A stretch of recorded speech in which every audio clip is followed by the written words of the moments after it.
জাতীয় কবি কাজী নজরুল ইসলাম বিশ্ববিদ্যালয়ে বাংলাদেশ ইসলামী ছাত্র শিবিরের উদ্যোগে প্রথমবারের মতো 2 দিনব্যাপী প্রকাশনা উৎসব 2025 অনুষ্ঠিত হচ্ছে। উৎসবটি 9 ফেব্রুয়ারি সকাল 10টায় বিশ্ববিদ্যালয়ের কদমতলায় শুরু হয় এবং 10 ফেব্রুয়ারি পর্যন্ত প্রতিদিন সকাল 10টা থেকে রাত 8টা পর্যন্ত চলবে। উৎসবে ছাত্র শিবিরের প্রকাশিত বিভিন্ন বই যেমন সংবিধান, কর্মপদ্ধতি, এসো আলোর পথে, আমরা কি চাই, কেন চাই, কিভাবে চাই, মোরা বড় হতে চাই, বাংলার মুসলমানের ইতিহাস সহ প্রায় 200টিরও বেশি বই প্রদর্শিত হচ্ছে। এছাড়াও নববর্ষের ক্যালেন্ডার, জুলাই বিপ্লবের তথ্য সমৃদ্ধ ক্যালেন্ডার, ডায়েরি, চাবির রিং এবং বিভিন্ন ধরনের ইসলামী বই, বিজ্ঞান ভিত্তিক ও ক্যারিয়ার গঠনে সহায়ক বইও বিশেষ মূল্যে বিক্রি করা হচ্ছে। উৎসবের প্রথম দিনেই শিক্ষার্থীদের মধ্যে ব্যাপক আগ্রহ ও স্বতঃস্ফূর্ত অংশগ্রহণ দেখা গেছে। অনেকে স্টলে এসে পছন্দের বই সংগ্রহ করছেন এবং শিবিরের কার্যক্রম সম্পর্কে জেনে সমর্থক ফর্ম পূরণ করছেন। ফোকলোর বিভাগের এক শিক্ষার্থী জানান, শিবির সম্পর্কে বিগত সময়ে আমাদের মনের মধ্যে একটা নেতিবাচক ধারণা ঢোকানো হয়েছিল।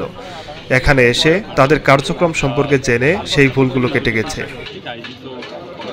এটি আমাদের 9 এবং 10 2 দিন চলমান থাকবে।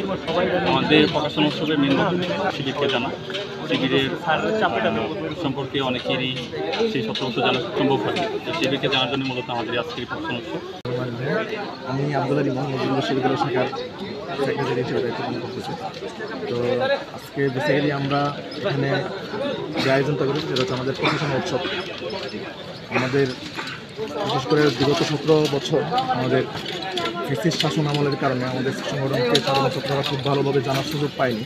তো সেই বিষয়টাকে সামনে রেখে আমরা মূলত এই বছর আমাদের নববর্ষের প্রকাশনাকে উপলক্ষ করে আমরা এই প্রকাশনা উৎসবটা শুরু করেছি। আমাদের প্রকাশনা উৎসবটা নজরুল বিশ্ববিদ্যালয় শাখার পক্ষ থেকে আজকে এবং আগামীকাল অর্থাৎ এই 2 দিন আমাদের প্রকাশনা উৎসবটা চলবে। তো প্রকাশনা উৎসবে তো বললামই, আমরা আমাদের ছাত্র শিবির প্রতিষ্ঠালগ্ন থেকেই এখন পর্যন্ত প্রত্যেক বছরে কিছু নববর্ষ প্রকাশনা বের করে থাকে। এছাড়াও আমাদের কিছু স্থায়ী প্রকাশনা আছে, আমাদের বিশাল লিটারেচার ভান্ডার আছে। সকল কিছুকে বেস করে মূলত আমাদের আজকের প্রকাশনা উৎসব।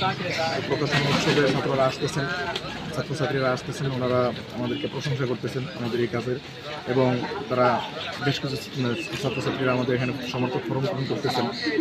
তো সব ওভারঅল তাদের এই রেসপন্সটা পেয়ে আমাদের খুব ভালো লাগতেছে। আসলে আমাদের এই আয়োজনটা হয়তো সার্থক হয়েছে তাদের সাধারণ ছাত্রছাত্রীদের অংশগ্রহণের কারণে।